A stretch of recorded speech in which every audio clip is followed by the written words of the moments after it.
right. That's right. That's right. That's right. We are here. It's Monday. Thank God it's Monday. Gone are those days where we complain about Mondays, where we say, you know what, the Monday blues. No, no. Every day is Monday, so you have no choice but to enjoy each and every Monday. It's COVID times. Every day is Monday, so now we better enjoy our Mondays. I'm happy it's Monday, and I hope you too are happy that it's Monday. Welcome to WNHH 103.5 Thabisa and Friends show every Monday, where I come to your homes and buzz you out of bed if you're still sleeping midday and remind you that you are alive. So get up and live your life, live your best life while you can. Today I have wonderful guests, good people.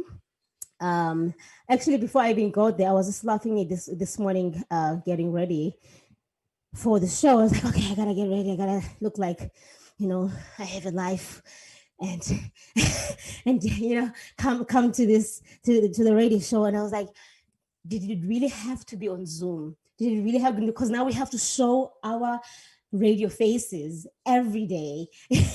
So I was like, do we really have to do this on Zoom? Can we just like crawl on our beds and do this over the phone, and nobody has to see our faces, our radio faces? Now we are like exposed, you know. But anyway, I am happy to be here today. I have wonderful, wonderful guests with us. I brought you some wonderful guests, and I got lucky with one because I did not know I was going to be able to have him. And I also had booked another artist to come through, but there were problems. And I'm so, so grateful for this artist to, agree to do this at such short notice. I have here today two wonderful artists from our shows, Dan Gris and Jennifer Ray. I'm not gonna go and waste your time, Dan, because I know you're a busy man. You have so much to do, and it's a Monday, and so I'm not gonna give you a long, long introduction, but I do want people to know that I am with Dan Gris. He is an educator, mathematics educator, and also you are a computer science educator, right? Is that correct? Yes. Yes. And you were a professor for like 7 years at some point as well, too, right? Yes. And We can just call me a teacher. Yes. you I've could, been. Are you talking to me? yes, yes, yes. I am. Yes. Yes. I've been a teacher for a long time. Yes. A teacher for a very long time. Yes. So Dan is, as I want Dan to let us know how now, why is he here today as not just an educator but as an artist? How did that all happen, Dan? Let us Oh know. my goodness. Okay. Woo. All right. The story of my life. Yeah. So I'm a math and computer science teacher at Hopkins School in New Haven, and my background is in mathematics. The computer science came later in life and has turned into a creative outlet for me. So now I create pictures by writing computer code to create the images. Right. So I've become an artist in the last several years. I concentrate mostly on print work, and I've done a few installations in town with my friend Dan Bernier. We've used pool noodles and cut them up into little pieces and created some images out of them. So that's the short story of my life. Right, right, right. Ooh, someone is very mad back there. Um, but yeah, I've seen some of your work done, and I really, really love it, and I find it very interesting how the whole thing. I still don't understand how it all works. I need to be like next to you and see the whole process with my own two eyes, and get what you do while you tell me about all the mathematical stuff that I'm not gonna understand, but I will say, yep, yep, yep. Hmm. I get it, but I want to just see the end results. Can you just tell us a little bit how you get this beautiful, wonderful color, colorful images and Yes. lines and everything? Sure. So I concentrate on abstract art. I don't really look to try to make something that's very representative or something. Often the pictures will look like things, but I leave it kind of up to the viewer to decide what they're seeing in the pictures. Every picture I create has some kind of plan associated to it. So I write computer code to generate specific kinds of shapes according to a basic structure that I want to achieve, Mm-hmm. but a lot of the choices about how the pictures come out can be left up to using randomization in the code. Right. So by coding it carefully and letting certain aspects of the images be random, every time I run my code, the pictures will come out differently. Right. And when they come out differently, I can make decisions as to whether I want to keep what I'm looking at or discard it. Most of the time, I'll throw them away. It's a practice of sitting there generating pictures with my code, and maybe trying to look for the ones that kind of surprise me or are visually compelling in some way or speak to me in some way.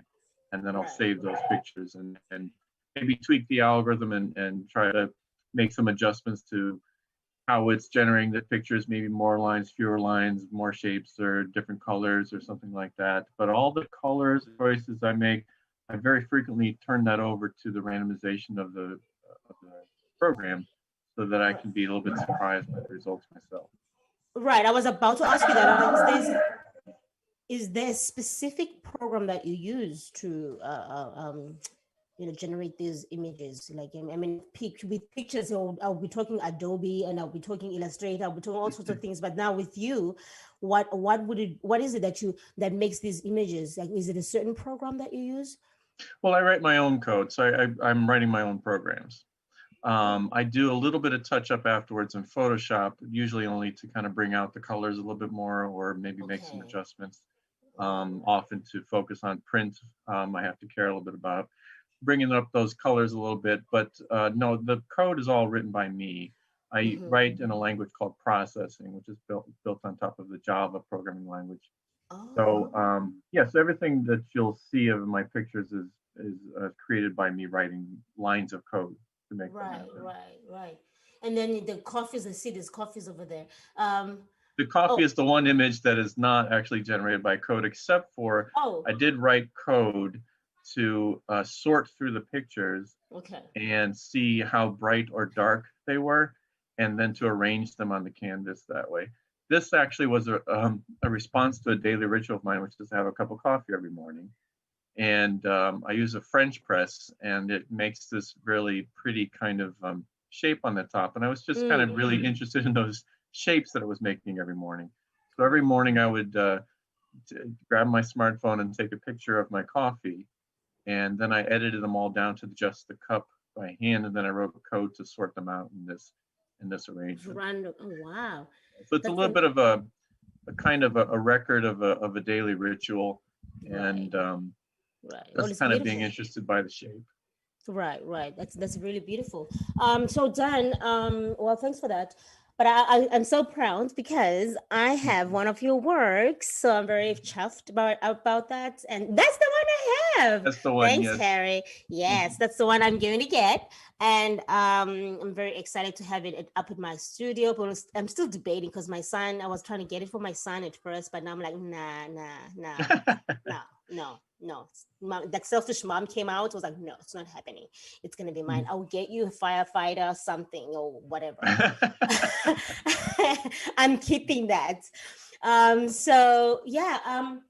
And also I was wondering, you are also at Citywide Open Studios. So can you tell us about the work that you decided to choose to put out there for us to view and possibly even buy? Yeah, so the pictures that I have online for Citywide Open Studios this year are more recent works. I guess I try to do that every time, is try to focus more on the more recent things. Mm-hmm. So recently I've been kind of turning very much to minimalism in my work. And Mm-hmm. I think that is very much a response to the state of the world and to a sense of Love being the kind of hearts. overwhelmed and Mm. yeah, being overwhelmed by life, being overwhelmed by Trumpism and just all of that. It makes me look for a little bit of solace in some very simple minimalist Right, pictures of lines and dots and so on. I think I've always liked minimalism, but I think it's especially speaking to me right now. right, The right. heart pictures that I put up there were actually I did those for some friends that were getting married. I wanted to give them a gift, and so I kind of repurposed my code to generate, instead of dots, to draw heart shapes. And what's Wow. important in all the work that I do, the shapes, the circles, the hearts, is that they're very purposefully imperfect. It's kind of Yes. important to me that they're a little bit different every time, Mm. because I think it's kind of obvious that the idea is that there's beauty in imperfection, and we hope that our own personal imperfections are part of what makes us Right. beautiful. So Right. That's the Um, idea. wow, beautiful. And can you tell us now? This is a little bit off from your art. Now, I think this is more coming from a parent perspective. I'm curious to know, as an educator, how are you feeling? How are you doing, first of all, and dealing with having to be at home and maybe even, doing hybrid, because some schools are doing hybrid, some are not. But how are you finding your work right now as an educator during the COVID times? If I'm being honest, it's hard. It's definitely hard. I think it's getting a little bit easier. We are doing a hybrid system at Hopkins. Hmm. That means that I'm teaching to students at home over Zoom and students in the classroom simultaneously. Wow. And I don't get to kind of walk around the room and interact with students up close like I'm used to doing. Mm. And that really, that small change has greatly changed how I teach. Because teaching computer science, interestingly, you would think computer science would be the easiest thing to teach hybrid. It's actually the hardest for me because teaching coding, the students benefit so much from being able to walk up to their laptop and you look at the screen together and you have this kind of personal connection that now we're having to kind of sit apart and try to replicate. We're finding our way through it, but it is difficult. And I have, to be honest, been a little bit kind of it's been hard, but I think it's all about finding a flow, and it's getting a little bit better now. So, but there's some anxiety about making sure that we don't catch COVID in the middle of our work and all that. But Exactly. we're taking the precautions. We're wearing my masks and we're keeping apart. So Right. it's hard. I'm really looking forward to the days when we don't have to do this anymore. We can just kind of freely Absolutely. exchange ideas and walk around with each other and be near Right. each other. It's really an important part of the classroom environment, I think. No, truly, I believe that my daughter is always excited to go to school. She's old enough at least to know what to do in terms of the distancing, and rather than sending a kindergarten kid to school and expect them to stay away from one another, not too close to one another. But she is always excited to go to school, even though it's times like this where they can't really be too close, but she would rather have that than not to go to school at all. Mm-hmm. There's times where it's a long weekend, which is like, oh, I cannot wait to go to school just to see people, because we are social beings. We love to see people. We want to interact with people. So, like, she will make do. It doesn't matter if she has to be 10 feet away from people, as long as she's going to be around people. So, yeah, I can understand the hardships, that the teachers as well might be feeling right now in terms of getting close to the students. Well, then I'm going to let you go because, yes, you are an educator and you have to go attend to our children. Because if you don't, I'm going to see you in Yes, a I do have to go meeting. back to work and I have to go Yes. back to teaching. It's a pleasure Yes. to talk to you. Pleasure to talk to you too. I'll give people your email address and your website, and they can come check Website your work. Yeah, dangrease.com is a good place. Yeah, I'm just perfect, updating it now. perfect. Well, it looks great. It looks great. Well, thank Thanks. you, Dan, for coming and see us. All the best with your All right, teaching and thank you. everything. Thank You're you. welcome. See Cheers. you. See you all. That was Dan, everybody. Dan Grease, our talented artist and an educator, a very, very, very integral member of this community who teaches our children. And I'm very happy to be blessed with his presence today on Thabisa and Friends show. You are on WNHH 103.5 FM, the station where the community gets together and we know how to vibe. Positive vibrations only here. I have my beautiful, beautiful friend here. She, the empath, she, the glorious, talented designer, creative. What what else can I say about you, Jennifer? Let me see. I've got a lot on you that I found because I see you and Dan have a lot in common. You are also an educator yourself. You are a mentor. You mentor children in high schools and you teach them a bit about design, Illustrator, and Adobe, and all these other design programs. And you focus on identity design. Is that correct or not? And and Yeah. Yeah, and also you focus on good brand design as well. I want us to talk about that a little bit more. And I know you are a visual artist, and lately you've been focusing on the large scale designs, large scale mural paintings. I've seen some of them with my own two eyes, and not too long ago I performed at Kela Liddell Gallery, and I noticed your work was there, and my husband set me up right next to your beautiful painting, and I was very chuffed to realize that it was your painting. So, yeah, welcome to the show, Jennifer. I'm very happy to have you this Monday. Thank you for coming. Thank you. I am in my warehouse right now, so there might be, is there background noise? A little bit, but that's okay. Yeah. Okay. Well, welcome to my studio. You never know what Yay! you're going to get. All right. I am happy to be in your studio. And even if you feel like you want to walk me through your studio, please feel free to do that. If you feel like it's something you can do at some point, let me Yeah, know if you want to do that. Okay. definitely. Yeah, So, tell us about you. that last show was so amazing because it was surrendered. It was centered around identity, and it just I had to apply for the show because I'm like, well, that's the core of most of all of my work that I do.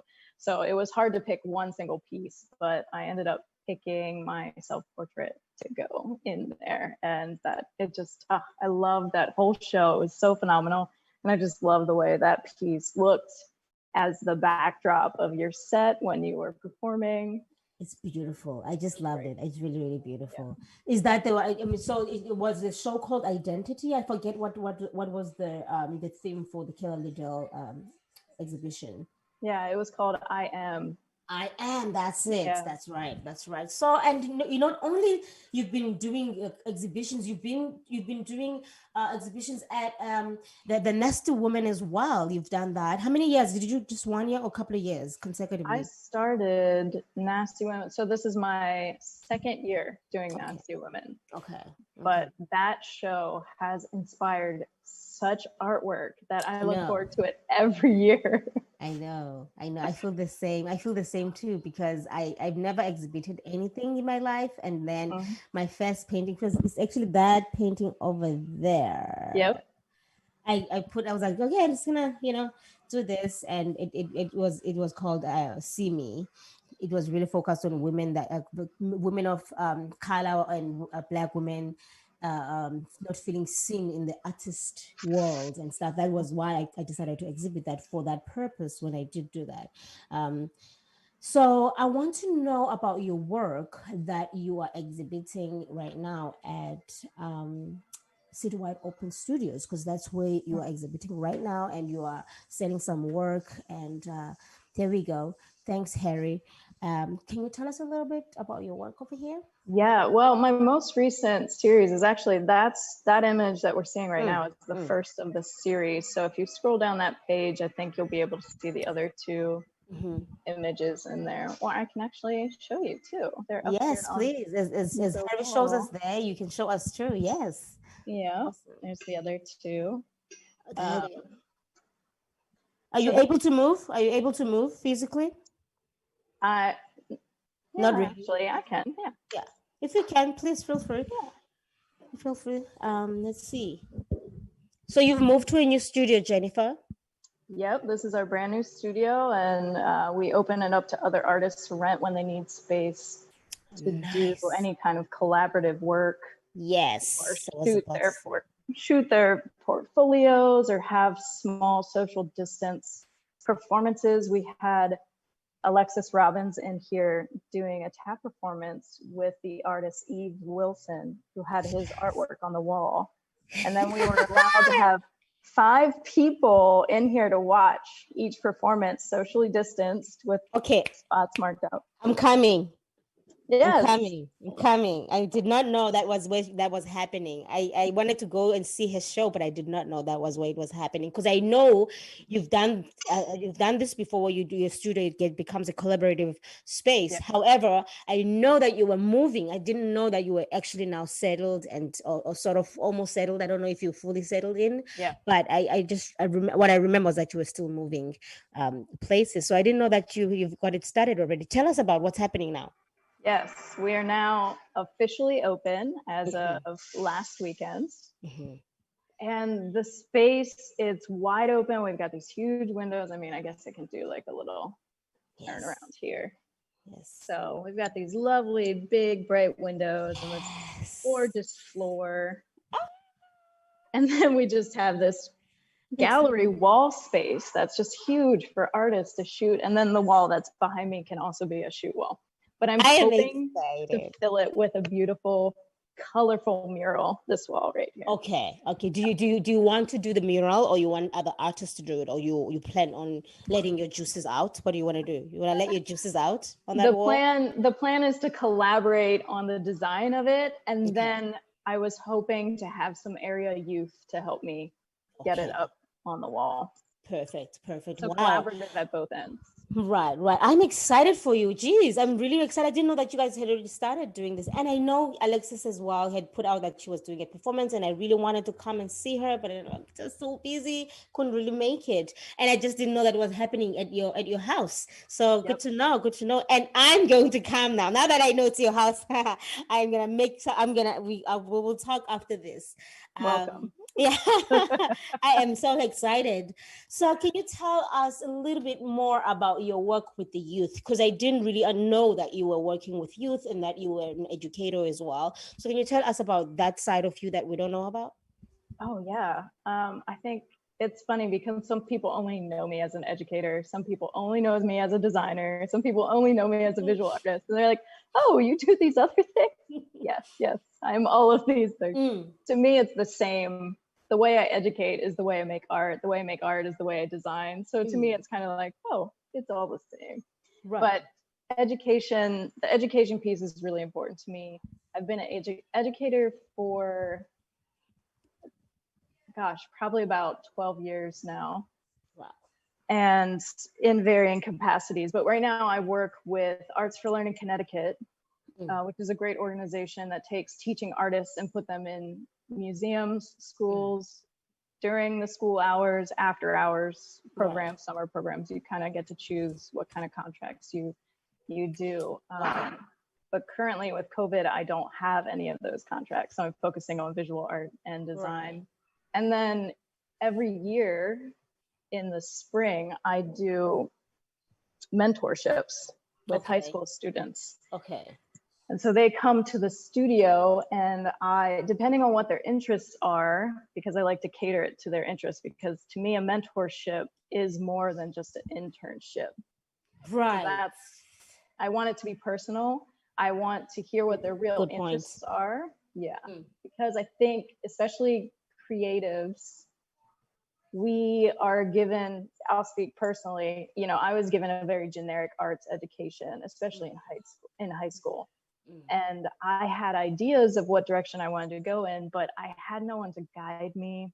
I didn't grow up in New Haven. I grew up in South Central Pennsylvania, and there weren't all these incredible programs. New Haven has amazing arts programs available, and just so diverse in what you want to focus on. Right.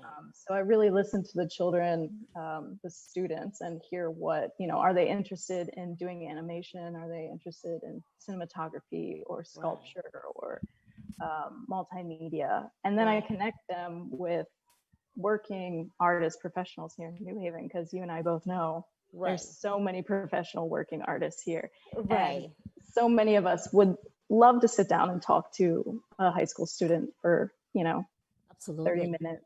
So that's a big part of my mentorship is like, I don't offer everything, but I can connect you with other artists. That's still going back to your love of collaborating and like what you do with the studio. That's another way of you now putting other artists to join in and sort of contribute to this. I find that very, what's the word for it?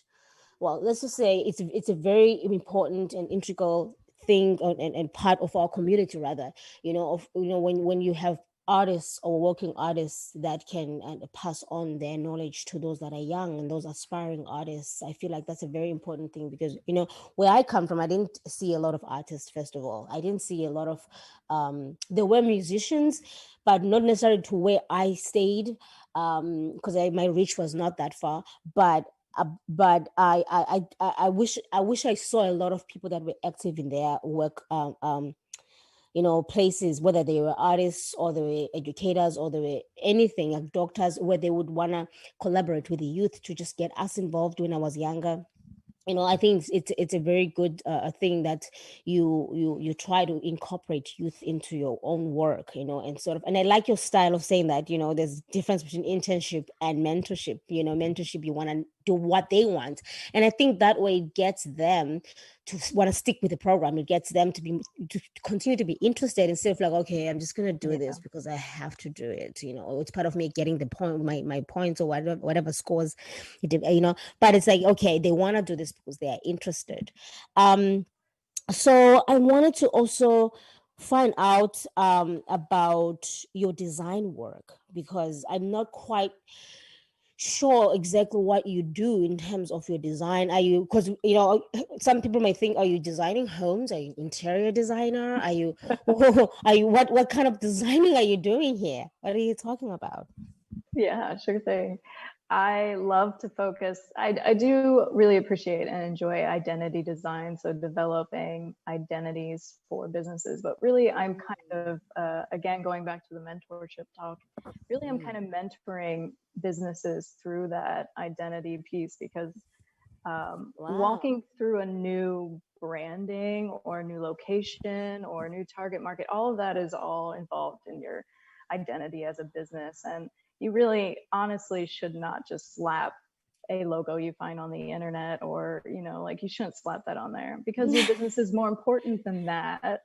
Right. And so I'm kind of the mentor of businesses, saying like, here's the value in it, here's how it shows what you're really doing and who you are, and here's how it's going to connect you to who you want to connect with. Right. And I may not always be the one actually building the actual logo for you, but I am mentoring you through that whole process to get you all the things you need. I'll probably be connecting businesses with other people along the way. Right. Sometimes I do the whole process, but that's a lot. Right. You mean no, that's very true, because I mean, I'm not a friend. I'm not a business that's like I could call like a business right now, but I do approach myself as such, so that when I do get to a point where I can be fully a functioning business, I know what I need to do, and I know all I have the structure, and I know what to expect and how to run myself or a business, So like what you're saying to me, like, does, I do relate with that, because I think about those things when it comes to logos. I'm actually still trying to figure out what is the right logo that I want to go with. I do have a logo, and it's an original logo, and I've been in spaces where I wanted to like just snap a logo on some site that's like, it's a free logo. I'm like, that kind of could work. But then identity is important, right? Because I'm like, somebody else will have this. That's for sure. That's not guaranteed that it's yours.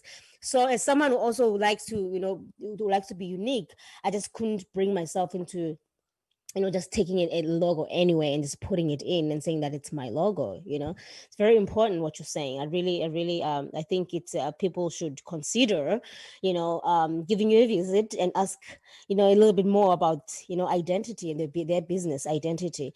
So I wanted to find out about your space as well, Jennifer. If people wanted to go work at your place, what do they have to do? Like, who gets to work at your space? Who gets to in terms of business, who gets to work in your space in terms of business? Is it musicians, artists only, or is it someone who's like, I just want to sit with my laptop and just work on my designs here, or I just want to clean my photos and sit here? Because there's internet cafes and all of that, but some people want to do unique things and different things. And your studio, is it also accessible to people that want to do something that's not necessarily what I would expect, where I would just see maybe someone hang their paintings and maybe someone tap dancing, or maybe someone singing? I don't know. But so what else? Who gets to come to your place? Yeah, so Studio I, we've really developed this over the last year or so. Who's we? Christina Kane is my business partner at Studio I. Right. And we've developed this model that is artist-centric, and it's for the artist. And there's we've noticed that there's many organizations that want to work with artists, and they want to collaborate, and they want artists to be their clients, basically. But we don't see very many working artist run spaces that are for the artists, and realize that most artists are very scrappy, and we're using our resources wisely. And so the whole idea, Yes. the whole idea of Studio I is that we don't want our business model to be built off of the dollars of artists. And we want to have a mutual respect across the board of artists. So everybody that ever comes in, we're always cross promoting. We're always making sure everyone gets credit if they're ever up on our walls or doing an event here. Right. And so that the artist centric thing shows up in everything. So we have lowered rates for artists that want to shoot their portfolio work up on the wall, just like super bare minimum. And then we have rates for photographers that want to do a full shoot, and that's more of a corporate thing. But then, like this last weekend, and longer hours too, I'm sure it's long hours definitely. set up and everything. And right. And since we only have this one side that is rentable to our studio, we have a schedule that we keep. So, but it's all, yes. So we can have tap dancers, we can have singers, we can have visual artists. And to speak to your, internet cafe moments, that is definitely something that I think is on the docket for us in the future, especially thinking past COVID times. We want artists to be able to just come in and have salon moments together, just like all these different concentrations, musicians, movement artists, visual artists, cinematographers, and just sitting and working on our work. We have, a couch and a big table and good internet. So the idea is that, especially post-COVID, we'll be able to just have that very openly available to artists to just come and be. You just have to do a little internet scheduling, and that's it. Yeah. And then you can book your time. No, this is so exciting. I always ask myself, like, I see there are a lot of spaces. I feel like there are kind of a lot more spaces for like working spaces, like an internet cafe that I've seen, or places where photographers go and meet, for example, like a lot of studios, for example, where you find all these other artists who are like photographers mostly, and some other artists. But I always say, and I think this is where I'm going to come in future, maybe it's going to be my business model, where I cater for musicians, because not always, but I do feel at times that musicians don't have a home. I want to be able to build a home for musicians. And it's hard to incorporate us because we don't come with just our bodies as well. We come with a lot. We bring the instruments, you bring the 5-piece instruments, and that's a lot to put in one space. And then that's a lot to dismantle and then put it away. So if for something that big, it becomes can be a little bit too much or problematic, quote unquote. But I often wonder if maybe that could be something that I could probably do in the nearest future. But I'm glad that when I see spaces like yours that sort of allow some room for artists and musicians like myself, not necessarily the visual artists only, but for my artists like Alexis and myself, to have some room to do what we can do and sort of collaborate amongst the rest of other artists. So it's really, really cool to see that you guys are doing that with Christina. So let's see, are we good on time? We're here on Thabisa and Friends, Monday at noon, every other Monday. But let me tell you guys, we are going to be moving pretty soon. We are going to be moving from Mondays to Tuesdays. Is that right, Harry? We are going to be moving from Mondays to Tuesdays in about a month's time, I think. Less than that even, hey? Yeah, less than that. Is it? No, about a month. And we will be moving to on a different date on a Tuesday. We'll be going on Tuesdays. I'm not sure about the time yet. Harry hasn't told me the time yet. But yeah. Oh, okay. You do not do that to me, Harry. You cannot tell me 11.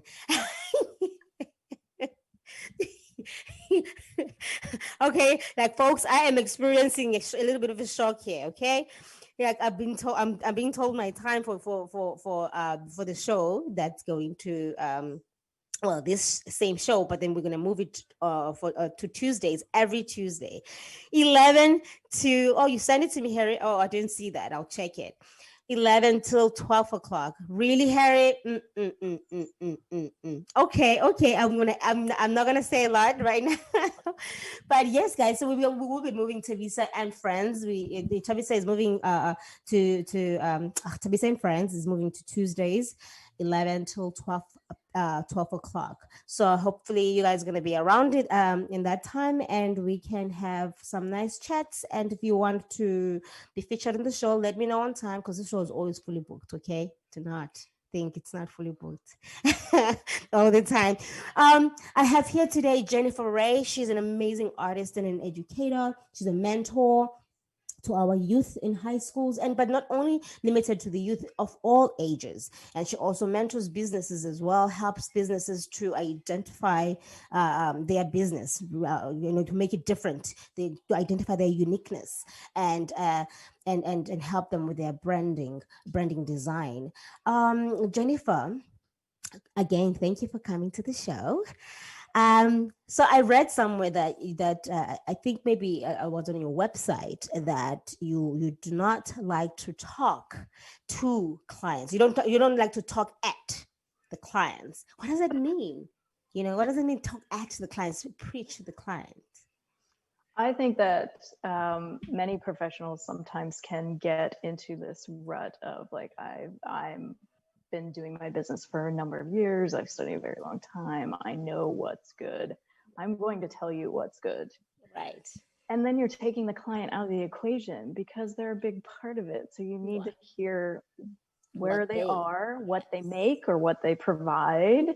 And that needs to be a huge part of the equation. The forefront. Yeah. So what you know as the professional needs to flex with and fit very mesh with the person. So that's something I learned early on when I was a young professional. I guess I'm still a young professional. Right. When you were younger.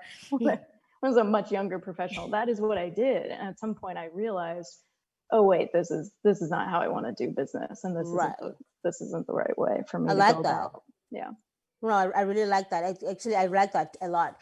I should try to like take some of that a little bit as well. But it's hard for my kind of work, because we are the business. Sort of like there's no product that can do it. The talking for itself. I have to do the talking for myself, because I'm what they are buying. They're not just buying the music. Sometimes they're buying the music matched with personality, matched with this, matched with, it becomes a thing. So to draw the line sometimes can be tricky. Like, when do I pull me out and let the other side of my profession come into display and sell that? But it needs a delicate balance, for some artistry, or some businesses like musicians and such. Well, Jennifer, I'm so happy that you were able to make it today. I'm really happy to have this chat with you finally. I'm really, really happy that Harry, can you do me a favor there and take me back to Jennifer's website? I wanted to please take us through to the Citywide Open Studio paintings, and maybe just tell us if you have any shows coming up, if you have any viewings, because people are able to see and visit Citywide Open Studios, and they can book artists a one-on-one, like similar to what we're doing now, where they can talk to you via Zoom, and you can show them around your studio if you had your work there. And then they could choose if they want to get anything, or even if they're just curious, they want to know more about your work, they should do that. People, don't be intimidated by these prices that you see. Don't be intimidated by this gorgeous work that you see. Art is more than just selling it as well. Yes, we would love your support, and we would love for you to buy the pieces from us, but we would love for you to be curious enough to ask us about our work, so we can tell you about our work, so you can get involved, and know a little bit more in depth about what drives us to do what we do. So if you can just tell us a little bit more about your paintings, like that one's my favorite.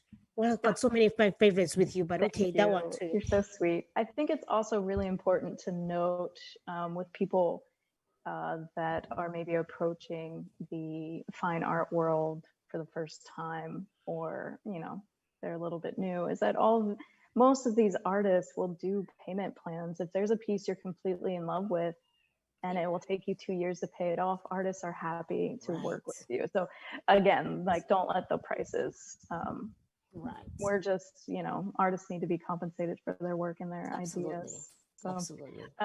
yeah, so Voracious, which was the first piece you saw down there, is Dr. Christine Blasey Ford getting sworn in at the Kavanaugh hearings. And that was my first Nasty Woman piece. Yes. That's why the piece And I saw. I think I met the piece before I met you. mm, I think and so. yeah, I think you're right. And so this piece comes with a custom kneeler that I made. It's a red velveted kneeler. And then there's a poem that also goes with it. And it's a prayer to Dr. Christine Blasey Ford. And I made this piece, as I make many pieces, out of like strong conviction, feelings of justice and emotion. And I honor emotion very highly. Emotion serves a purpose, and I let it embody me and then embody the pieces that I work on. And I just felt like I really wanted to honor her in a beautiful way using Catholic iconography, which to me it's purposely ironic because many people were pushing Brett Kavanaugh into the Supreme Court because of his Catholic beliefs. And I wanted to use that symbolism to show that women matter and our stories matter and trauma is important. And what she did was so brave. And so that's really where that piece came from. Wow. Can you show us maybe one more or before I let you go, and that you would love to talk about with us? And I know just I don't want to rush you at all, but if you could just choose one that you really really love, even two, Yeah, maybe one or we two. could pick, well, let's go back to the shields actually. Shield. Yeah, our self-portrait, casualty, retreat, and charge. Right. Okay. And that's my most recent piece. It's the one that I showed you on the wall here in the circle. Yep, that one. And if you see, there's those little tiny images on the left where you can see the other images shields. bottom left. Yeah. So these are steel, and I engraved each one with a personalized engravement on the back, and then I painted these hands in canvas and overlaid them. And this is the story of trauma, and the first one symbolizes the trauma happening. The second one is the healing and recovering and coming back to your body. And the third one is the banding together with other people. And it's called charge because once you have healed parts of yourself and come back to your body, you are able to join the fight and help others. And I wanted them to be circles because in my personal experience, this is a cycle that continues itself. You might end up back in the trauma shield because of a trigger or something in life. 2020 might land you back in the trauma shield. Yes. And I think it's just important to know, as trauma survivors and those of us with PTSD, that it's natural for us to move through all of those things and to really honor each step of those as part of the whole picture. Of course, my favorite one is retreat, because I think retreat is often used as like a coward's term. You retreat when you're not strong, but I think retreat in the sense of coming back to your body to heal is very brave. Wow. So wow, that's so true. yeah, That is really true. Those are my shields. Well, thank you. Thank you for letting us in into your world of of creativity and your perspective of your work. And it really is quite, and in those pieces are quite deep pieces. Yeah. I've always found them beautiful, but I just didn't know what was the meaning behind them. And those hands, there's something about those hands, like you say. I feel like shields, like they look like they are shielding themselves from pain. And I see the other one that's beautiful and serene. I think that could be the one for the healing. That's sort of like separate. The Yes, other hand, yeah, that's the healing one. beautiful work. Yeah, And beautiful work. hands are without gender, and they're Right, without race, and we can all right, feel ourselves in those right, portraits, which right, was right. really important to me as well. Wow. Well, thank you so much for coming to the show, Jennifer Ray. Please, everybody, visit Jennifer Ray on jenniferraydesigns.com and check out her work. Or you can go to City Wide Open Studios and see Dan, Grace, and Jennifer. And of course, yours truly is there amongst these amazing, talented artists. And have a check at our work, and yeah, get a piece and support the artists. Thank you so much, Harry Dross. As always, you are great, and always making sure that we are connected to the people. Leave a comment below if you want to see anything on the show, and if you would like to, let us know of anything that's happening around. We would love to get on that. This is WNHH 103.5 FM. This is Thabisa on Thabisa and Friends. Thank you.